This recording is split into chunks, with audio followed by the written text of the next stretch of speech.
இப்போ எப்படிங்க இது இந்த தொழில் பண்ணணும்னா கண்டிப்பா நமக்கு மினி டோர் வந்து அவசியம் தேவைப்படுதுங்களா? ஆமாங்க. இப்போ வந்து நம்ம திடீர்னு ஒரு கஸ்டமரே எனக்கு ஒரு 30 ஏன் 40 ஏன் வேணா டூ வீலர்ல போட முடியாது. முடியாது.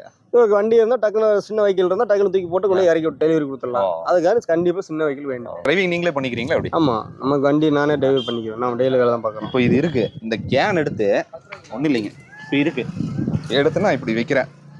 இதை நான் கொஞ்ச நேரம் வச்சாலே எனக்கு ரொம்ப பெயின் ஆகுது. ஆமாம். அப்போ நீங்கள் இத்தனை கேனை நீங்கள் எடுத்து ஒரு சில இடத்துல எல்லாம் அப்பார்ட்மெண்ட் எல்லாம் இருக்கும், ஒரு 10 கேன்னாலும் எடுத்துட்டு போகணும். அது ரொம்ப கஷ்டமா இல்லைங்களா?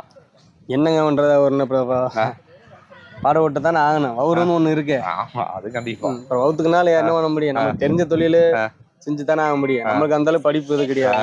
இருக்கிறத வச்சு ஏதோ நம்ம முயற்சி வச்சு நம்ம பண்ணிக்கிறீங்க. அப்போ அது எங்க இருந்தாலும் நம்ம எடுத்துட்டு தான் போகணும். ஆமா, அது கண்டிப்பா நைட் எல்லாம் தூங்கும்போது கண்டிப்பா செம பெயினா இருக்கு. வரத்தாங்க செய்யுங்க. அப்ப என்ன பண்றதுங்க? வழியே இருந்தா வழியை பார்த்தோம்னா பிழைக்க முடியாது.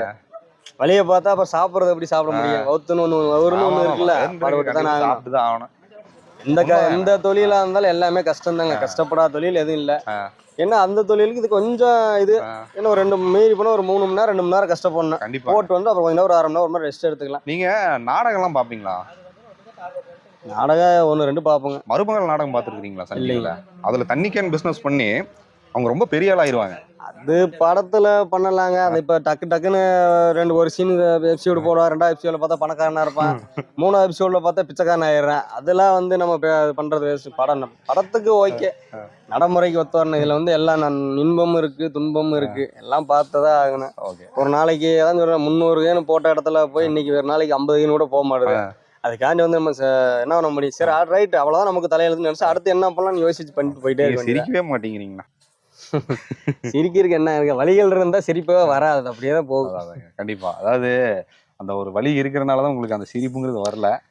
அப்பா வந்துட்டு போனா பாருங்க, அந்த ஊருக்கு நாங்க வரும்போதெல்லாம் ஒண்ணுமே இல்லாம தாங்க வந்தோம். ரொம்ப கஷ்டப்பட்டு தாங்க வந்தோம். வந்து இன்னைக்கு நாங்களா ஒண்ணு கஷ்டப்பட்டு தான் ஒண்ணு உருவாக்கி எல்லாம் பண்ணிக்கிட்டு இருக்கோம். அன்னைக்கு எல்லாம் இருக்கிறாங்க, இருந்து நமக்கு யாரும் சப்போர்ட்டுக்கு யாரும் வரல. இன்னைக்கு நாங்களா தான் எல்லாமே சொந்த உழைப்பு, சொந்த இதில் தான் நம்ம பண்றோம். யார்ட்டையும் எவன்ட்டையும் கொல்லி அடிக்கல, எவன்ட்டையும் ஏமாத்தல.